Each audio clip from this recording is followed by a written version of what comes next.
We've done operations in Twin Cities. But you know what? The uncoverings of criminal activity that Secretary Nolan just talked about just elevated their priority status. So, yes, you know, there's going to be an increase of activity up there, and we're going to hold people accountable. We're going to enforce the laws of this country without apology, including in the Twin Cities.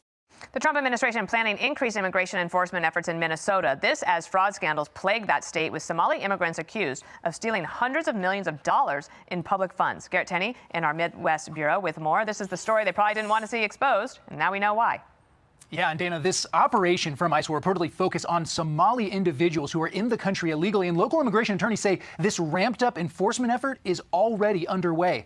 Officials say they are bracing for as many as 100 federal agents to be deployed to the Twin Cities to target the state's Somali community, which is the largest group of Somali refugees in the world, close to 80,000 people. Most of them have become U.S. citizens, according to the Census Bureau, but hundreds are here with temporary protected status, which President Trump wants to end for a long list of countries. And yesterday, he made it clear he wants Somalis to go. I don't want them in our country, I'll be honest with you. Okay? Somebody would say, oh, that's not politically correct. I don't care. I don't want them in our country. Their country's no good for a reason. Their country stinks, and we don't want them in our country. This comes after the Treasury Department and House Republicans announced investigations into a massive fraud scheme in Minnesota that involved almost exclusively individuals from the Somali community stealing more than $1 billion taxpayer dollars by fraudulently billing multiple social service programs. But after President Trump's remarks, Minneapolis officials called a press conference to rally around the Somali community, which has become a powerful voting bloc in the state for Democrats. Our values and our commitment to the Somali community, to every community of immigrants and people in our city, is rock solid and will be unwavering. To our Somali community.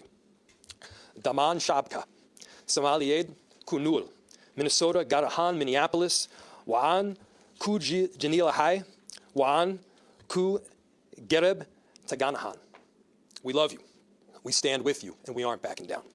Now, for his part, Governor Tim Walz says he welcomes the federal investigations, even though he believes they are politically motivated, given that he is running for re-election. Dana? Well, that is something else, Garrett. Thank you. He speaks Somali as well as I do, Dana. Here is the Minnesota fraud scandal as we understand it right now. A lot of companies and organizations were tapping into this, like Feeding Our Future, the Department of Human Services in Minnesota, Smart Therapy Center, whatever that is. There are more, just three that we wanted to point out here. Here's how they did it. Deceptive enrollment and Medicare programs. This is how it works. Fake meal counts, which means fake number of people, fake records and invoices, fraudulent autism diagnosis. That's how they work this system now. How much they stole, we believe at the moment it's more than $1 billion. Maybe that number goes higher. Tom Emmer's with me now, congressman from Minnesota, who's been quite critical so far. And, sir, thank you for your time. I heard you on the air in an interview the other day. I want you to listen to your governor, Tim Walz, respond to the allegation. He says it's no coincidence that the buzzards are circling in his state. Watch here. My message is simple on this. You commit fraud in Minnesota, you're going to prison. I don't care what color you are, what religion you are. Anybody who wants to help us in that, we welcome that. But setting on the sidelines and throwing out accusations, and let's be very clear, demonizing an entire population and lying to people about the safety and security of this state is beneath that. That was his comment yesterday. What's your comment today, sir? Well, calling out a criminal activity bill is not racist, and it's not unfair. Look, this guy is pathetic. He is incompetent. He's a pathological, sociopathic liar. He lies about everything. Got caught on national TV, Bill, lying about something as dumb as when he was at Tiananmen Square. And his response to that back then was, you know, I grew up in a small town. Sometimes I'm a bit of a knucklehead. Look, my hat is off to President Donald J. Trump. We have been trying to sound the alarm on this fraud that has been going on since the beginning of the Walz administration for more than 3 years. And it wasn't until Donald Trump sent his truth out a couple weeks ago that everybody started paying attention. You have correctly pointed out, it's already more than $1 billion that these fraudsters stole from Minnesota taxpayers under Tim Walz's watch, and the number is growing. It's not just the $250 million fraud case, the largest pandemic fraud case in the country that's feeding our future. It's Medicaid housing fraud. You go back, it's autism centers, it's the list goes on and on, daycare fraud. But let's just look at the housing one. The Medicaid housing program was created back in 2020. They estimated it was going to cost annually about $2 million. You know what? From 2020 to 2024, it was $100 million. And they shut the program down in October of 2025 because from the beginning of the year, they'd already sucked out $61 million. And this idea that it's not going to al-Shabaab, they're sending the money back to Somalia, Bill. Yeah. People should understand, al-Shabaab controls the financial infrastructure in Somalia. It is going back to Somalia, where al-Shabaab, the terrorist organization, is in charge. Okay, so at the moment, I just want to read this from a federal prosecutor. His name is Joe Thompson. I don't know if you know him or not. I do. All right, so he made this comment at the end of July, all right?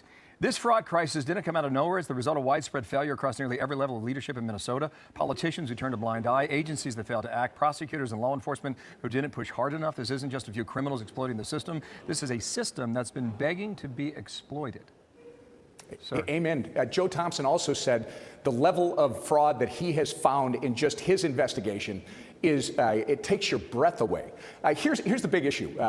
What I want to know as a Minnesotan, you've got $1 billion that went out under the Walz administration. By the way, he went on national TV saying, I take responsibility for prosecuting fraudsters.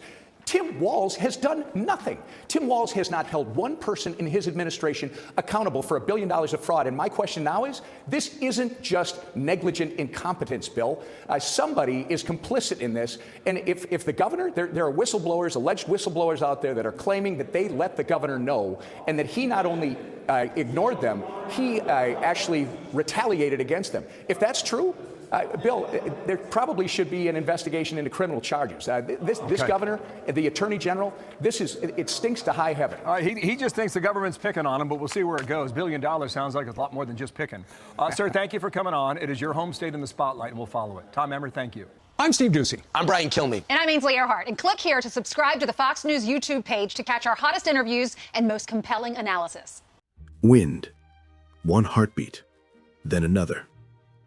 7 million years ago, something stood up in the darkness and stared hunger dead in the face.